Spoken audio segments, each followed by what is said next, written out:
ان الحمد للہ والصلاۃ والسلام علی رسول اللہ و آلہ و صحبہ ومن والا۔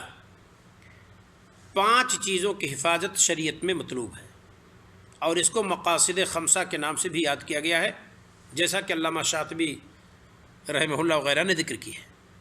وہ 5 چیزیں کیا ہیں؟ دین کی حفاظت، جان کی حفاظت، عزت کی حفاظت، عقل کی حفاظت اور مال کی حفاظت۔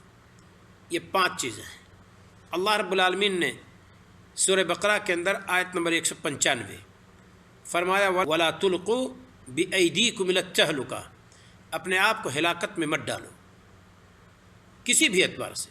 حرام مت کھاؤ، بیڑی، سگریٹ، چرس، بھانگ، افیم، شراب، یہ وہ ساری چیزیں ہیں جو انسان کو ہلاک کرتی ہیں، برباد کرتی ہیں۔ حرام مت کھاؤ۔ حرام کھانا بھی جہاں دین برباد کرتا ہے، انسان کا بدن، اس کی عقل کو بھی برباد کرتا ہے۔ کورونا وائرس کی وجہ سے پوری دنیا میں تہلکہ برپا ہے۔ ہر حکومت اپنے لوگوں کی حفاظت کرنے اور ان کے بندوبست کے لیے کوشاں ہے۔ اگر پابندی لگی ہوئی ہے کہ آپ گھروں سے نہ نکلیں، دوڑ بھاگ نہ کریں، ایسا نہ ہو آپ اس مرض کے شکار ہو جائیں یا آپ خود مریض ہوں تو دوسروں تک یہ مرض منتقل ہو جائے، لوگ پابندی نہیں برت پاتے ہیں۔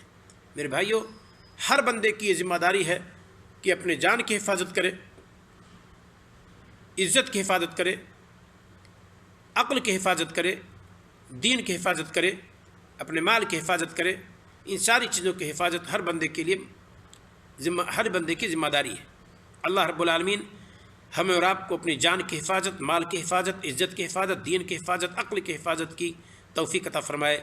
السلام علیکم ورحمۃ اللہ وبرکاتہ۔